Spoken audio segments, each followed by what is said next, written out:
Hi, everybody. It's Michelle Jackson. I am here with another amazing artist, not just a writer, but an artist, a director, who's going to talk to us about his new book as well as some of his directing accolades. And we're just excited to have Mr. Sheldon Epps with us today.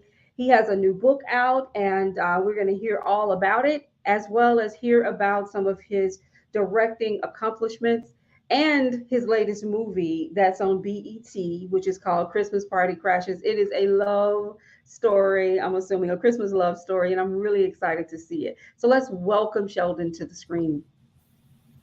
Hi, Hi, Michelle. hi, Hi. hi. Nice to So see good you. to have you here. You're out in California. How's the weather out there? Just tell us that, first of all. Oh, the weather's beautiful. We have to be careful about bragging too much about our weather. It makes people hate you, but it's a beautiful sunny day. Not really warm for us, but it's a beautiful day.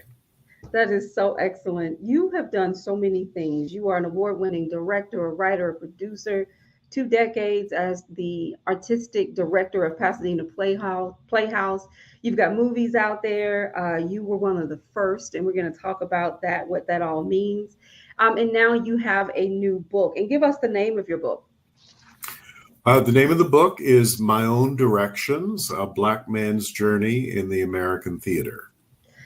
Excellent. I know you're going to share a lot with us about that experience, being one of the first and your walk, your journey as a director. But before that, tell us about yourself. How do you define yourself? I mean, I just said all those great things, but how do you define yourself?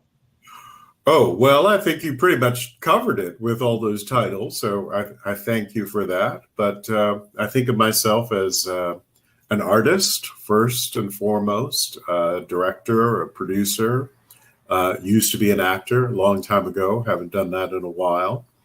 And now an author of what I think is a pretty honest and truthful book that says some hard hitting things about racism in the American theater and challenges that we face as Black Americans.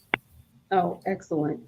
Talk to us about, before we get into the book, talk to us about directing. I mean, we have not had a director on the Black Writers Workspace to talk to us about that experience of becoming a Hmm. director. And we know that directing encompasses several skills. I mean, you have to control the film or the play's artistic and dramatic aspects. You have to be able to guide the crew and the actors. There's just so many components to it. It's all about leadership and motivation and inspiration. Share with us what led you to this particular work. What was it that made you feel that you could be a director, and how did you get into that field? Okay. Well, I started as an actor. I fell in love with the theater when I was a teenager and started acting in plays and musicals in junior high school and high school, and then went to Carnegie Mellon University and studied as an actor there and graduated from that very, very good school. And I was an actor for about 7 or 8 years after college. And then I started a very tiny off Broadway theater in New York City with several friends of mine. And what I realized is that I was much more interested in kind of figuring out how to make it work, how to put it together, and how to take that stack of pages that is a script and make it come to life. That was kind of more interesting to me than being on stage and repeating it every night. That I love to get it up to the point of opening when I could really hand it off to the actors and sort of watch them take it even further, performing night to night. So I was lucky enough to be in a position, having started that theater, to start directing there, and then was invited to direct at other smaller theaters in New York City. And I did a show at my small theater called Blues in the Night, which then went on to Broadway and London and productions all over the world and all over the States. So that became kind of a calling card for me for many other employment opportunities all over the country. And eventually, in a long, long road that led me to Pasadena Playhouse as artistic director. So, do you typically focus on art that is geared toward Black, the Black experience? Well, I would say that all of my art is based on the Black experience because it's coming from me, and like anybody, I can't separate who and what I am and my experiences and what I have to bring to the storytelling uh, from the storytelling, from the writing. I hope to infuse anything that I do in television and the theater, on film, with my being and my color and my history and my personality. Um, so I can't say that certainly I've done plays and certainly worked on television shows that don't deal by subject matter with the Black experience, but everything comes from my Black experience. So everything is literally colored in a way by who I am. Excellent. We see here that you were up for three Tony nominations, four Joseph Jefferson's awards. You're the real deal. Like you're a creator who is doing the work, and now that you're getting into book writing, that adds another feather in your hat because we know as authors we have to also build those stories and direct those lines and control that narrative. And Right. so that is something that is so interesting to see, to you, to see that you've done so many great things, as a playwright, as a director, and also now on the small screen. Have you done anything on the big screen as well? No, not on the big screen. Although some people have television sets in their living room that are bigger than the screens in the movie theaters now. So maybe on the big screen, I guess. But most of my work has been in episodic television, most specifically for your viewers with Girlfriends for 5 years, which I know is very popular with folks Mhm. I was producer director on Girlfriends. I did Frasier. I did Friends. I did Sister Sister many, many years ago. George Lopez show. Everybody Loves Raymond. So a whole lot of episodic television.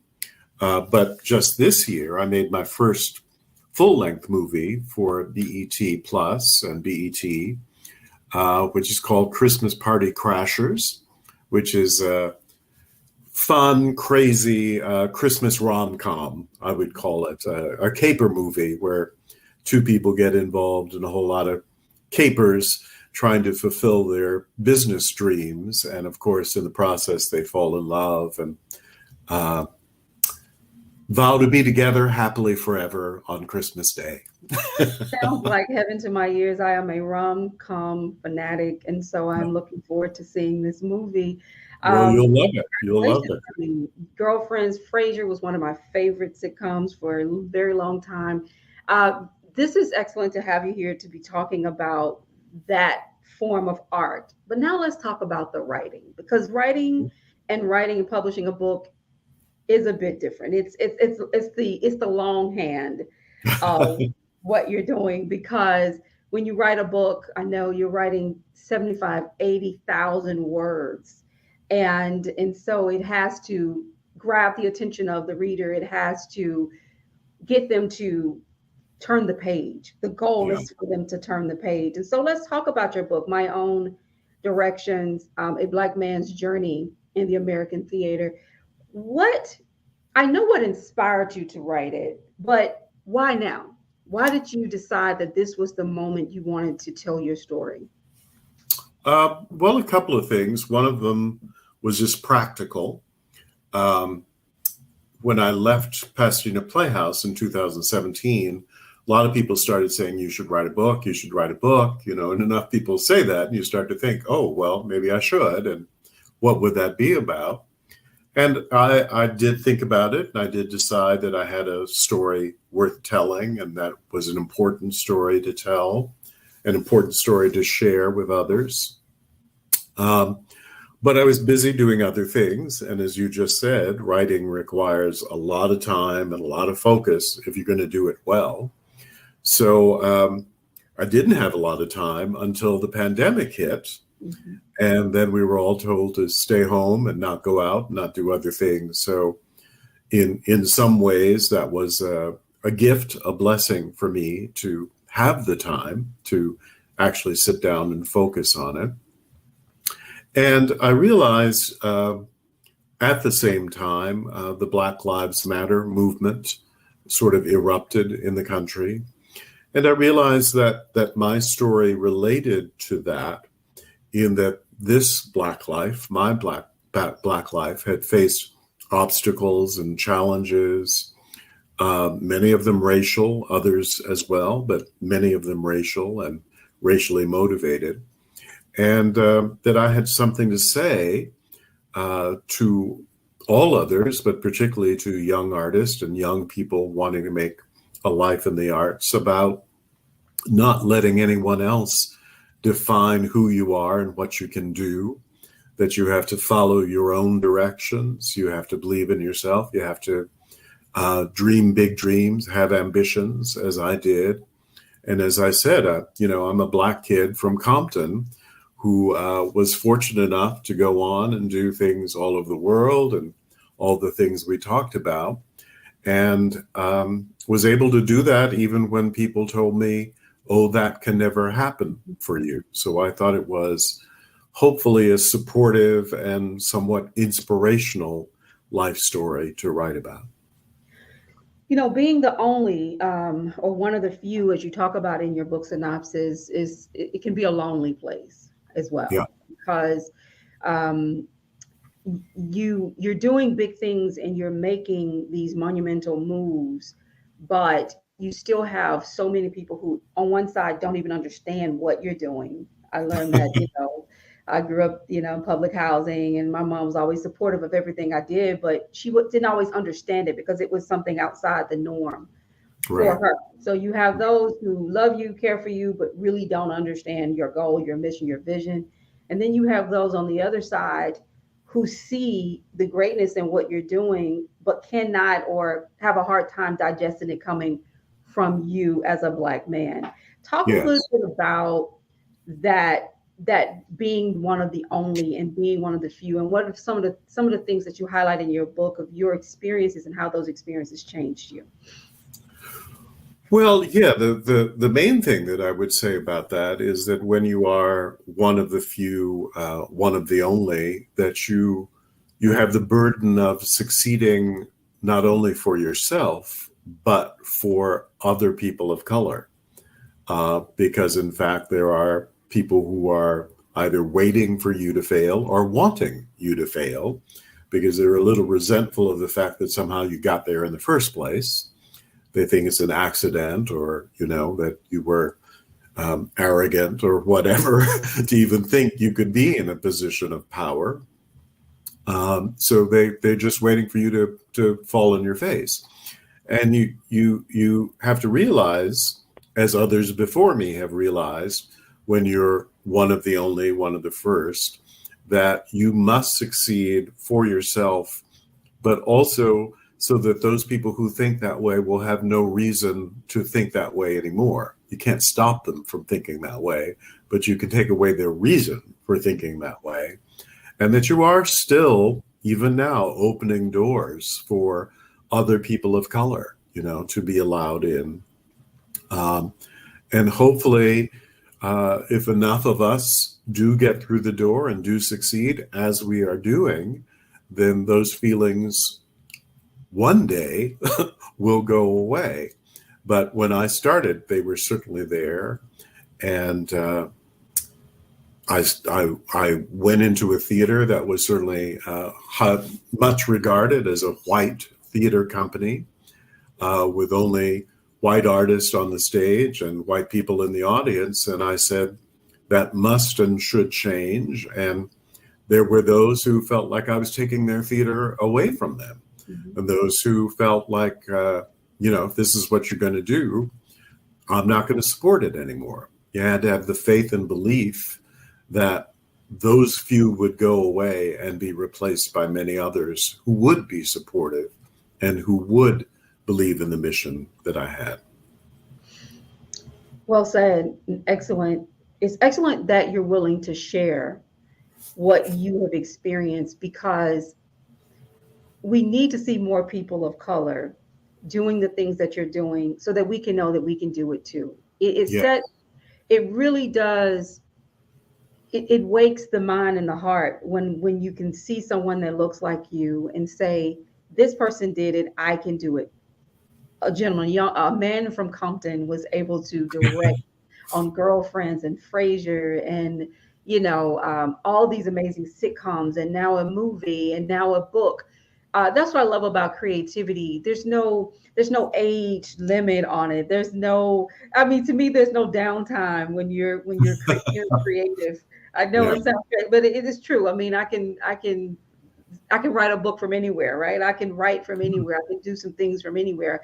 So that's a wonderful thing. So tell us what's next for you, and what can we on the Black Writers Workspace do to support your efforts?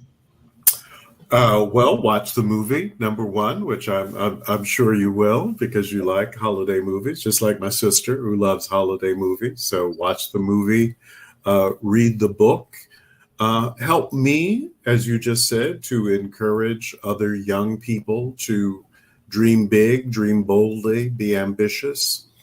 Help to train young people, which is something I'm involved in as a mentor to many young artists. But specifically, I just did a wonderful play called Miss Maud. That's about the relationship between Life magazine photographer and a Southern nurse midwife in the 50s, and how a story they did together established a very, very influential health clinic for maternal care and changed maternal care in the South for many women. I'm hoping that'll be done on Broadway soon. And also did a musical about a man named Lloyd Price, whose name you may not know, but you know, walk personality, talk personality, smile personality. Well, that was Lloyd Price. And I'm doing a bio musical about him that's going to open in Chicago next spring, and also hopefully go to New York. So keep your eyes open for Sheldon Epps Productions and come see them. Absolutely. Absolutely. And I'm going to keep my eyes open for when you win that Tony Award, and Thank you. when there's just so many more accolades and things that you will, we know, accomplish, and we're going to be there to support you. So thank you so much for Thank you, being Michelle. with us today. I do encourage everyone to go out and buy the book, My Own Directions, A Black Man's Journey in the American Theater. I do hope that everyone would also take a look at your movie that is out on BET, and go to all of your plays. Please continue to stay connected with the Black Writers Workspace. We do appreciate all the work that you're doing. So Thank you. It's been a pleasure to talk to you. Thank you so much. I'm going to take you off the screen, but I ask that you stay with me for 1 second so I can give you a formal farewell. Okay. Thank you, everybody, for joining us today. Sheldon Epps, remember that name. He is a dynamic director. He's doing big things, and we definitely want to support him, not just his directing attributes, but as well as his book that it was just recently released. And we'll be sure to put that information in the post. So thank you so much for joining us. Be sure to follow us on Facebook and Instagram, and to subscribe to our YouTube page. Take care.